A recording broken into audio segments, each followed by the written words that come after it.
Guys, it's your girl Kizzy Rock, and yes, Kizzy Rock is my birth given name. Happy Wednesday, guys. Want to say hey to all my subscribers, new as well as season. I got a word for you. Tap in. Happy Wednesday, guys. So I have a few different downloads I want to speak to you guys about. I know I want to speak about, are you guys experiencing that it's almost like it's hard to connect spiritually? It's almost like you have to force yourself, if you will. And even then, you're kind of, it's hit and miss, hit and miss. Or are you guys feeling, there's a video on TikTok I saw last night. Oh my God, it was so funny. But this guy was basically talking about how he feels so lost. It's almost like you're just kind of trying to get through one day just to get to the next in hopes that something will connect. Like purpose will find you again, or like you're just kind of in survivor mode, if you will. Also, I want to speak about why does the path of the chosen one can be so lonely.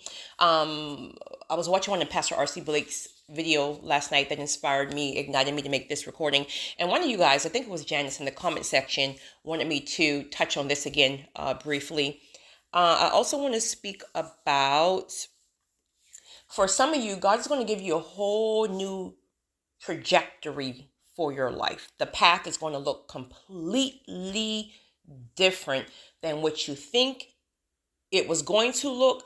And a lot of you guys are probably experiencing that now, where it's like you're kind of just dangling and holding on to the last season or what you thought it should have looked like. Be careful there. You have to be fluid when God is moving. For some of you, stay put. All right, we'll talk about that. And then I also want to speak about, I'm going to tie in lastly, when it comes down to wealth transfers, strategy with that, and how to be sure that you're able to tap into certain insights so you don't miss certain things that God is trying to do that's going to open the door for certain things. Let's start with hard to connect. So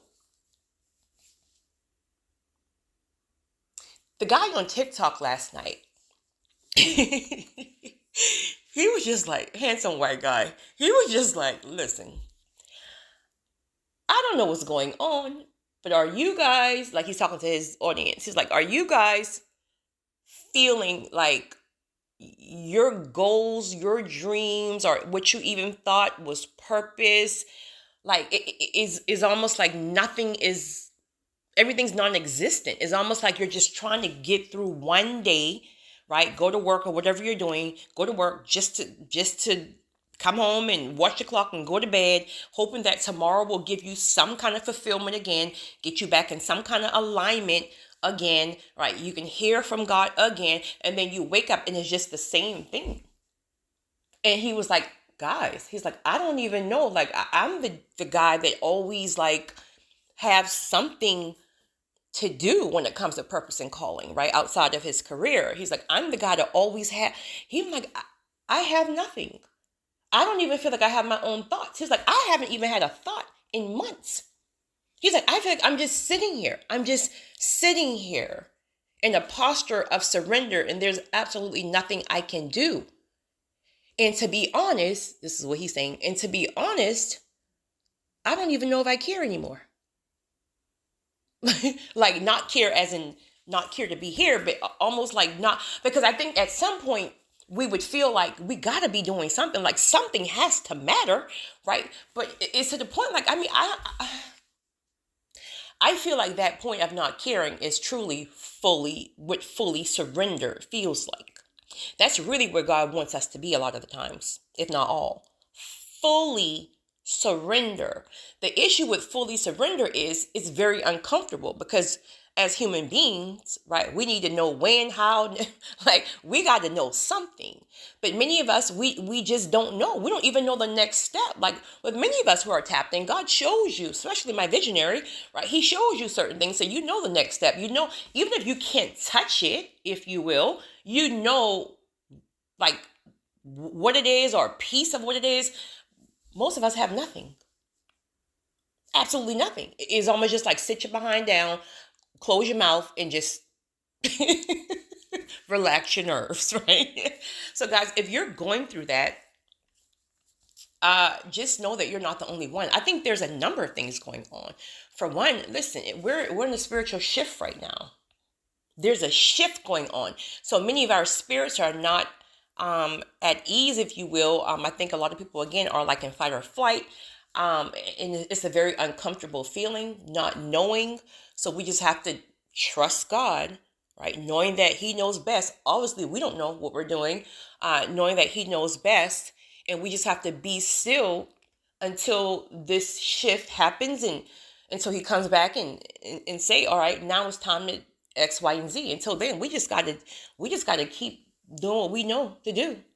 And sometimes that's nothing. Sometimes God have us in a still season and we don't realize it, right? Because we're so used to doing. But sometimes God literally have us in a still season for a reason.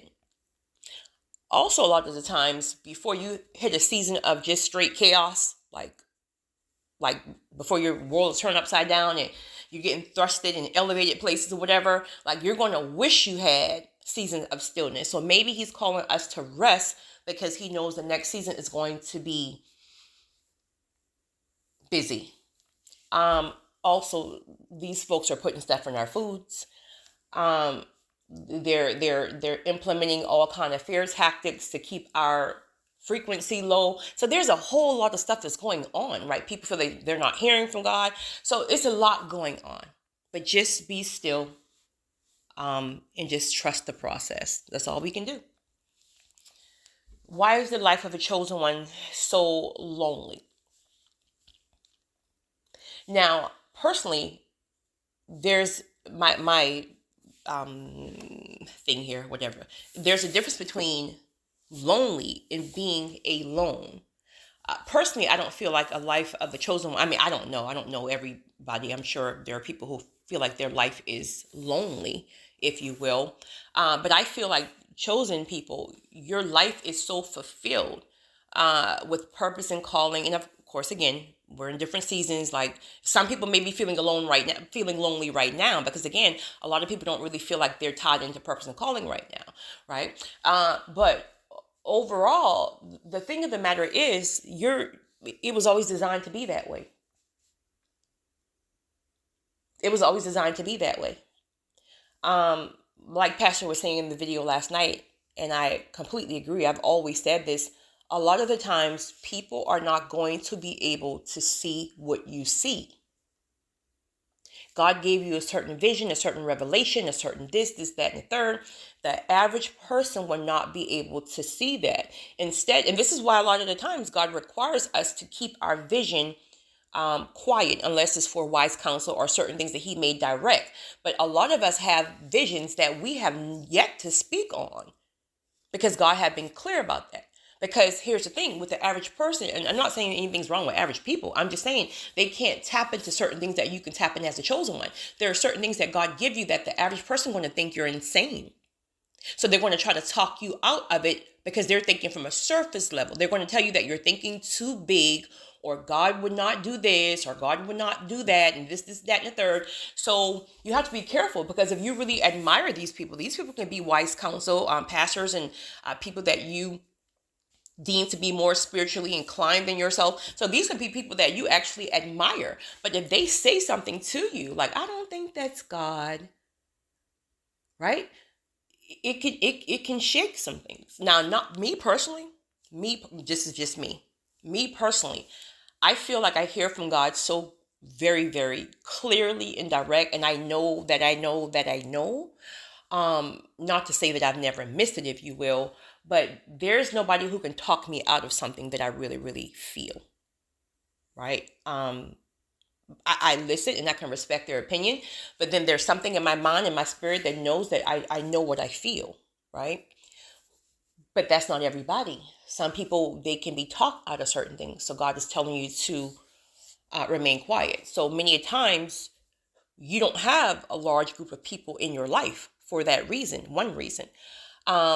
Also, as a chosen one, a lot of chosen people won't get married. I mean, you have choices. Truth of the matter is, most chosen people can get married tomorrow. Like, people are on you like that. People are literally on you like that. Men and women, they're on you. You're so different. You're so unique. But with chosen people, you just can't take the first proposal, the second proposal. Or for my brothers, you just can't propose to any chick just because.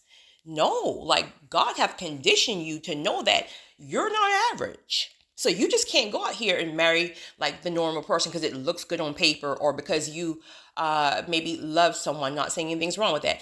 The people that God brings into your life are going to be part of your purpose and your calling. God is going to merge it. So typically it's going to be you identifying and walking in purpose and calling first. This is why chosen people aren't lonely. Purpose and calling literally fulfills you. If you're tapped into it, if you're really moving in it, if you will. Some people's not moving in their purpose and calling for different reasons. That's a whole different recording. But if you're really moving in your purpose and your calling, you can do with or without a mate, ladies included. Any person that comes into your life literally is an addition, not a completion. It's two whole individuals that God will merge. So a lot of the times, people who quote unquote want to be married, a lot of the times you may not have your person yet because God is trying to really get you merged, footed, and rooted in your purpose and your calling first. Chosen people are different. Our lives look very, very different. God don't play about us. So he's just not going to let the random person have access to you because you're fine or because you're thick or because you got money. No, our life is completely different. And as a chosen person, you got to be so solid in that thing that you know that you know. So you can't let society get in your head and make you think like, oh, it looks better to be married on paper. And oh, the goal is to go to school, go to college, get married, have children, retire, work a 9 to 5, have 2 days on the weekends with your family, retire, sit in your rocking chair, and wait on Jesus. That is not the life of a chosen one, honey. Right? And I'm not saying there's anything wrong with that. That's probably the majority of people. But as some chosen people, that may look like your life, but your life is more rooted around purpose and calling. You have very limited people in your life, right? And you can only connect with you can have 100 people in your life. You can only connect with a few. And these are other chosen individuals. The life as a chosen one is difficult because your seasons changes, right? Your purpose remains the same, but your assignment constantly changes. So you can be on one level one day, right? You're in the next level, right? You're an assignment here, an assignment there, an assignment. So it pings. So God can actually use you more when you are a single chosen person until he gets ready, right? Again, to merge it and to grow it. But he can use you more when you're solo. Also, he gives you so many downloads and so much revelation and so much insight. You're constantly under warfare. You're constantly under attack. He got to give you strategic thoughts, strategic ways. This stuff requires isolation. Why do you think the enemy constantly tries to distract a chosen one? Right? I think we're more distracted now. Well, I raised my own hand there. I think we're more distracted now because, again, we're kind of just lingering here and just trying to wait for the next thing, if you will. So we're more distracted now. But when we're really tapping in purpose and calling, like we don't play that distraction stuff. Like we would prefer to be in isolation. This is why the chosen one do so well alone. And that's not everybody. Again, it's not everybody. But you got to also factor in other things. You got to factor in trauma, right? Rejection issues, things like that, where it may have somebody more anxiously attached. So you may be a chosen one, but you may not do well because maybe there's some other traumas, etc., etc. But overall, chosen people are usually more introverted. Or you can do people, but people just really tire you out, your energy, things like that, right? Because our energy is expelled in so many other ways. So we just need to recharge many a times. So the path can be very, very not lonely, if you will, but really like solo dolo. And you're fine with that. You're different, guys. So yes, it's a very lonely path, very alone path, but it's very, very rewarding. Very, very rewarding. Next, let's talk about new things. Okay, so many of us, of course, were stuck on a certain vision, a certain promise, right? And don't get it twisted, right? Some people, you're still on path there, right? You're still on path there. In fact, with these people, you're going to really start to see the hand of God move very swiftly. Almost like when he comes back and tap you and say, all right, I'm tired of hearing about you waiting too long and you're bored or you're this and I don't know what purpose is any longer. Like when it comes back, it's going to come back very, very swiftly. And a lot of you guys, the promises that God actually made, like it's going to actually be better than what you thought. But now there's another group of people who you may have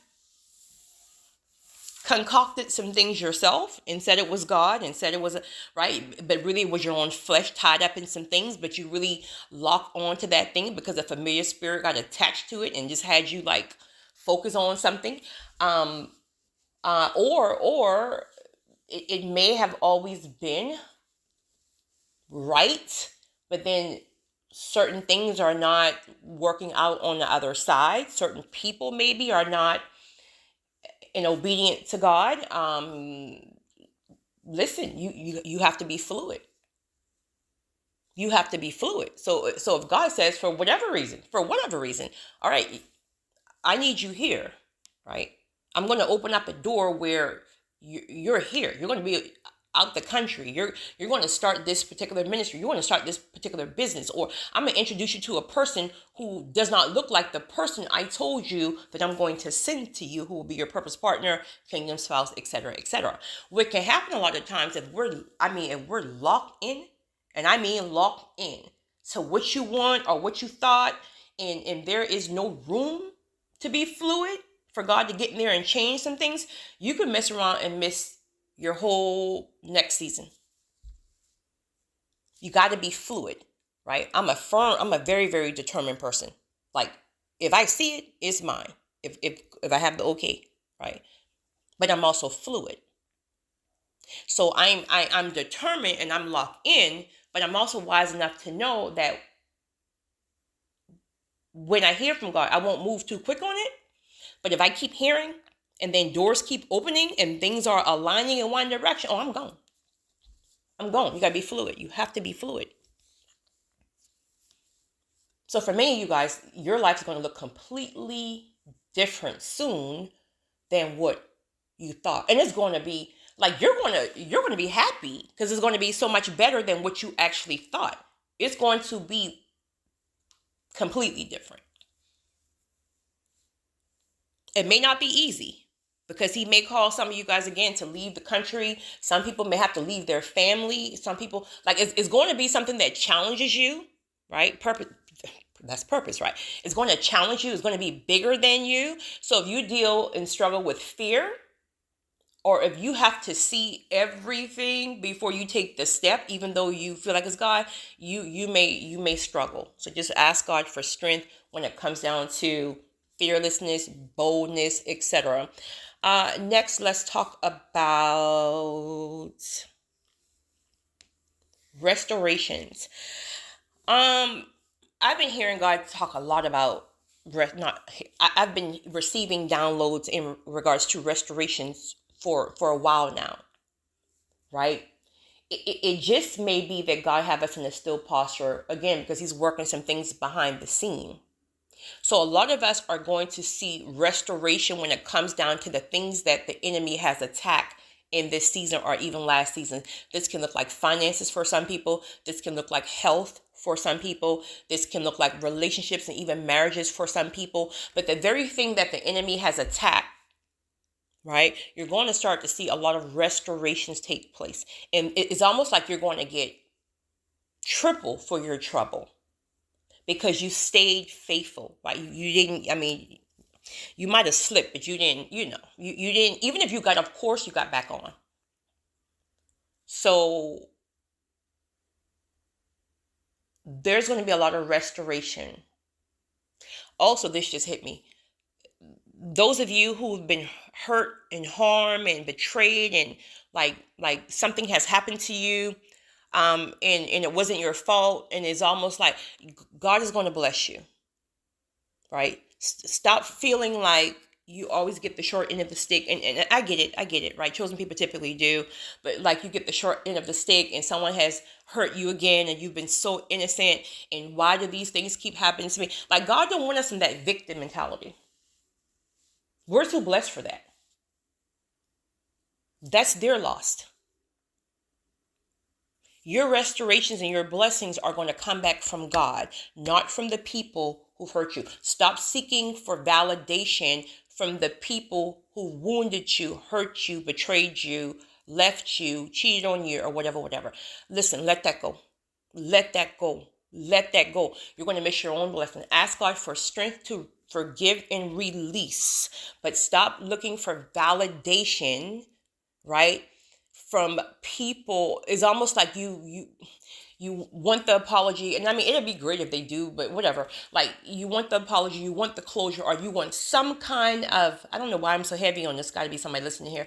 You want some kind of, I don't know, get back, or it's almost like you feel like they owe you something, that type of mindset. Like, listen, you're no victim. We're the chosen ones. You're no victim, honey. When somebody touch you or harm you, they got to deal with God. Let God deal with people. People don't owe you anything. Your blessings come back from God. So you're going to be greatly restored. That can look like the husband who left you for whatever reason. I don't know. Or a wife who left you because maybe you got sick, or I don't know. And like everything in your heart and your mind and your soul has locked on to the fact that this is the only person that could have ever been for you, and there's nobody else in the world for you. And now that they've left you, honey, you feel like, Lord, you might as well just take me home now. Child, I rebuke that in the name of Jesus. Honey, God going to bring you a person that's going to make you kick yourself because you even settle with this nutcase to begin with. When God restores things, he does it. Child, listen. When you see the favor on the chosen one's life, don't think that favor just like arrived because they're that cute. The chosen people have been through some stuff. Let me just tell you, right? They've been through some stuff. So what you see a lot of the times is restoration times 3. This is how a chosen person can hit rock bottom. And I mean rock bottom. And before you know it, when they come back up, they're literally 3 times back up more than what they were, excuse me, when they took the fall. Restoration. Lastly, wealth transfers. You hear people talk about wealth transfers or whatever. But see, this is why you have to have a relationship with God. Because when you have a relationship with God, God literally gives you certain insights, certain wisdom, certain strategy that the average eye can't see or even receive, right? There are certain downloads. So let's just say God promised you wealth transfers, kingdom currency. Wealth transfers is kingdom currency. You ain't that cute where God just going to transfer something to you just because, right? Of course, you get to benefit from it. Excuse me, but overall, it is related to kingdom purposes, however, kingdom missions, however that may be, however God uses you. But don't assume, I mean, I'm sure it can happen, but don't assume that one day someone's going to knock on your front door and say, here's a check for wealth transfer. I just had a whole vision, honey, of a UPS man at somebody's front door with a check saying, here's a check for wealth transfers, right? God is very strategic. So don't look for something in one way, right? That can come through God telling you to plant a seed in a certain ministry. That in the favor comes supernaturally through an open door that will make you the millionaire, right? Just because you're obedient to what God tells you. That's what I love when Dr. Charles Stanley, bless his soul, says, Obey God and leave the consequences to him. It's true.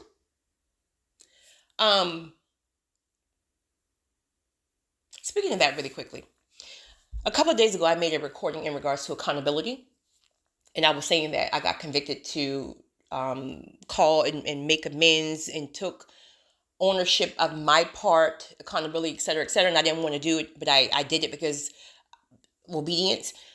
Do you know that same day there was something in my life that got accelerated that same night? Something was accelerated in a completely different area that had absolutely nothing to do with the people. See, a lot of the times obedience is going to excuse me, Satan, leave me alone, right? It's going to come in the form of open doors, et cetera, et cetera. You can't look at things in the spiritual realm like, I do this, so it's going to happen this way. I do this to this person, so this person is going to. No, a lot of the time it's all about just being obedient, regardless if you understand it or not. Being obedient to the convictions, and then you will see the favor happen in a completely different area of your life, right?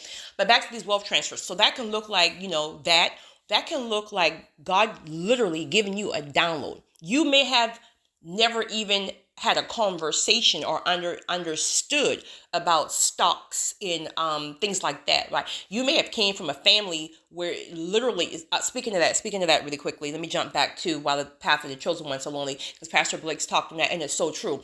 Many chosen people, you're the first person in your family to blaze the trail, right? For the ones behind you. There's going to be your children or your nieces and your nephews and grandchildren, like behind you. So yeah, you're the first one who went to college. You're the first millionaire. You're the first barbershop owner. You're the first makeup line person. Like you're the first. So again, this is another reason why it will be also lonely, because it's like God have to like really shape, mold you, and train you. It's almost like you have a one-on-one training with God. So you're not going to be part of the training. Like, you're going to job training or whatever. There might be 15 people being trained at one time. No. You have a one-on-one training with God. Nobody's ever done it. He have to literally train you. You may be the first man in your life that God is calling to be disciplined sexually. Every uncle, every father, every cousin got 15 outside kids. Everybody's like straight. But God is putting that pressure on you, right, to learn to be sexually disciplined, because he knows when you're sexually disciplined, a sexually disciplined man can, listen, if you can master not sexuality, you can master, is it sexuality? No. If you can master your sexual nature, not as a man, but anybody, I'll say man because that's more, that's a powerful man. That's a powerful man overall. So once you can master certain things, then you can be disciplined in other areas of your life. And so then God can trust you with more, right? Back to wealth transfers. That can look like, again, you never even heard stocks and bonds in your life, honey. Nobody in your family, honey, never had more than $3.58 in the bank. Seriously. Like, for real. God will literally give you a download about a certain business to just invest $20 in this business, stocks or whatever the case is. Like, he will literally guide you to the place. And it will make absolutely no sense, because this place can be something that you never even heard of. Or like there is absolutely no, there's no, what's the word when people always like popularity about this place? Like, honey, it's a more little... But he told you to do it. You're obedient. You do it. 20 years later, that same little place that everybody else, now you're the next millionaire, right? Or lastly, I can give thousands examples. But lastly, I think somebody's going to catch this in real time. You're in a job that you've been on for a very long time, but you got some head honchos who, they ain't right, honey. Their spirit ain't right. Right? They could be a racist. They could be stealing money. They can be mistreating people on the job. But God won't release you from that job. You tried everything to get another job. God keeps shutting it down, telling you to stay there. And you're just like, this is not fair. I'm a child of God. Why would I have to sit here and just stay put? Stay put. You will be amazed how God will take and shift. First of all, we're in the season of the shift anyway. This shift is about good versus evil. I mean, you can add the other stuff in if you choose to, but this is really about good versus evil. God will literally shift the very people out of your way. Now, the key is, you got to keep your face clean. Like, whatever they're doing, don't even go and like try to throw them under the bus. Don't even go and try to no, just close your mouth, right? Let God work for you. You mess around kind of work one day, find out the whole team then got fired because X, Y, and Z, and then people calling you in the office, and now you go from making $7 an hour to dang on $40 an hour because you kept your hands clean, right? You did everything the right way. That's crucial. You do everything the right way. The shift happens, and you don't have to do anything. See, when we start playing dirty, like you did this to me, I'm going to do it to you. I'm going to retaliate. Now your hands is dirty. So now you got to deal with God. So why would God handle the other side when you already handled it? No, leave your hands. When people do you wrong, leave your hands clean. Leave your hands clean and watch how God moves. This is why being tapped in is so important as a chosen one, because I'm telling you, God gives us so many strategic downloads and insights and revelations, and then people trying to understand, like, how do you know this, or how do you do it? And they want to be jealous of you, and honey, they don't even understand. It's not rocket science. It's not rocket science. But I wanted to share that. You guys have a great one. It's your girl, Kizzy Rock.